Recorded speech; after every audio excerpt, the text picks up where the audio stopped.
Nirmal, so the big question is, well, delimitation is required because the population has grown, but delimitation cannot be at the expense of other states. You know, it's like environment and economy argument.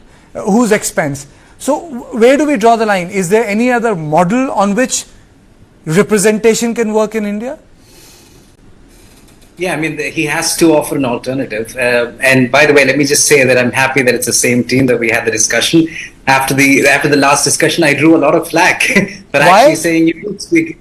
For actually saying you could speak Hindi. But I'll tell you one thing, the millions are very respectful even when they disagree. I can tell you that. Okay. Anyway, coming to this time on this topic, I actually side with the DMK. And the reason for that is I'll give you a corporate scenario, for example. Take a 9-to-5 job. And there are two types of employees. One is the type who comes in early, goes back late, just stays around chit-chatting with friends. And then we have a bunch of employees working 9-to-5, but while they work, they give it their heart and soul. But by the time of promotion, you know who gets promoted? The people who actually stayed up late for work, not the people who gave quality. That's what I feel about delimitation here. Because if you look at Kerala and Tamil Nadu, not only did they religiously follow the guidelines set on population control, they ensured that they topped every major human development index: literacy, education, healthcare, reduced female feticide, gender equality. And even if you look at the economic aspects, per capita income is higher. As she rightly mentioned, the contribution of tax revenue is higher. So on what basis are they, if you're not considering quality at all, and if you're only taking quantity into account, I think it's a very unfair thing to do to South India as a whole. But then the problem is this: what alternative do you have? If Stalin proposes the alternative of, okay, how about economic prosperity? In that case, I still think Tamil Nadu loses out because, states like Maharashtra, Gujarat, even my tiny state of Kerala might actually get more representation if it's economic prosperity. So I don't think you have found out a good alternative yet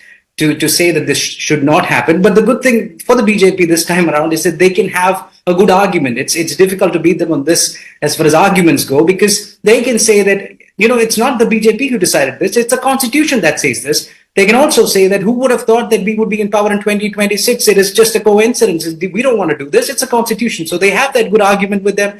But I would say that if you only take into account quantity, that is absolutely unfair. Mr. Upadhyay, do you think the sort of representation process which has, which is in shape in Germany is possible in India? Because ours is a very simple electoral system. What is the criteria on which this delimitation is going to be done? Is it only the population, or will the economic growth will also be taken into consideration? Will the contribution to the exchequer be also considered? These are the factors which have to be put before the people.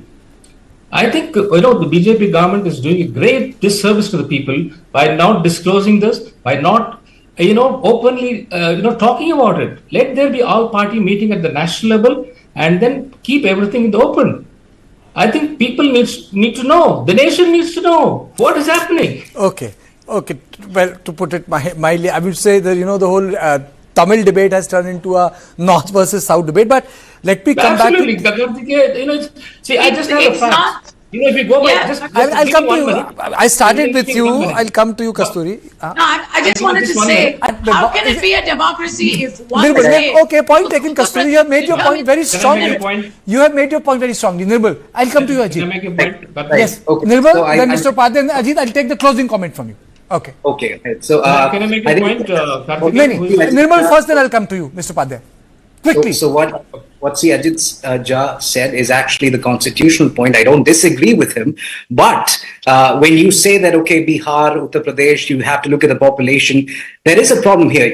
Ms. Kasturi mentioned that we provide proportionally the highest tax revenue. It is with that tax revenue that the so-called dams, roads, and infrastructure is built. So there has to be some kind of representation. If you say that population doesn't matter at all, for instance, you look at the Jewish population, about 73 lakh in the world, they control the whole of the United States, maybe even control the world. So I think if you look at human capital, Tamil Nadu, Kerala, Andhra, Karnataka, they do have something to offer to the country.